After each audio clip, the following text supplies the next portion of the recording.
Maar kijk, je moet goed rekening houden met wat de politietaak is. De politietaak gaat, een strafbaar feit is geweld plegen. Maar als iemand, het is niet mijn taak om journalisten te corrigeren in hun gedrag. Kijk, als er aangifte wordt gedaan, dan bepaalt de officier van justitie of wij er wat gaan doen. Maar de regels, als u ervoor kiest om iemand continu zwart te maken en over allerlei viezigheid over iemand te roepen.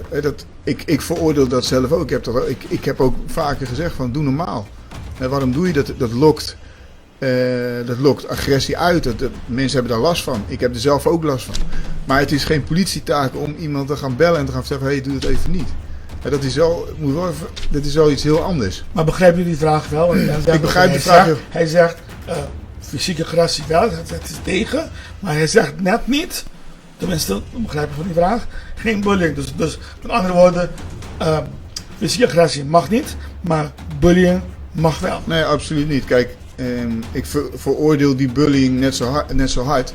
En je kan er niet zomaar tegen optreden, tenzij iemand daar aangifte tegen doet. Wat ik wel heb gedaan is, als het gebeurt, bijvoorbeeld het gebeurt ook tegen onze organisatie, dan reageer ik daarop. Maar ik kan niet, ik kan het niet anders beantwoorden. Ik veroordeel het zeker. Ik vind ook dat je dat niet moet doen. U zegt aangifte, toevallig zeggen die mensen oké, we hebben heel veel aangiftes gedaan bij de politie, bij de OM en er gebeurt gewoon niks mee. Tenminste aan de kant van de familie. Zo vangen zij dat op. Dus ze zegt, aangifte geven is leuk, maar men doet er gewoon niks tegen. Nee. Als u dat hoort, wat zegt u? Nou, dat vind ik heel vervelend voor de mensen. En nogmaals, ik begrijp... Is het waar? Nou, dat weet u, kijk, ik denk dat het belangrijk is om goed uit te leggen wat de politie doet en wat het Openbaar Ministerie doet.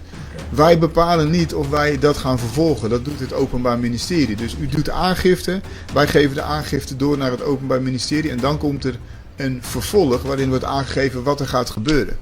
Dus ik snap de emotie, want als er iets gebeurt, dan wil je dat er een gevolg wordt gegeven, dat er wordt opgetreden.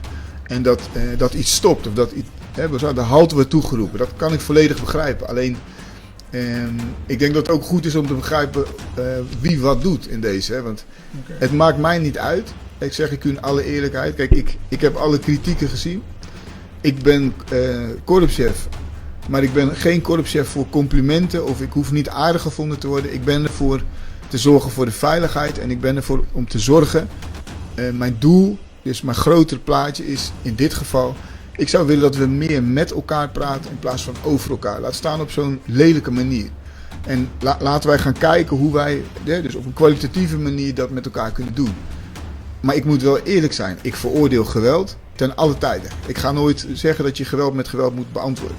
Als u mij een artikel schrijft waarin u geen wederhoor heeft gepleegd, maar u wel allerlei negatieve aannames doet, dan krijgt u van mij een reactie waarin ik de kant van ons perspectief laat zien. Dat maakt je niet populair, dat begrijp ik, maar ik hoef ook niet populair te zijn. Ik wil gewoon dat we het goede doen met elkaar.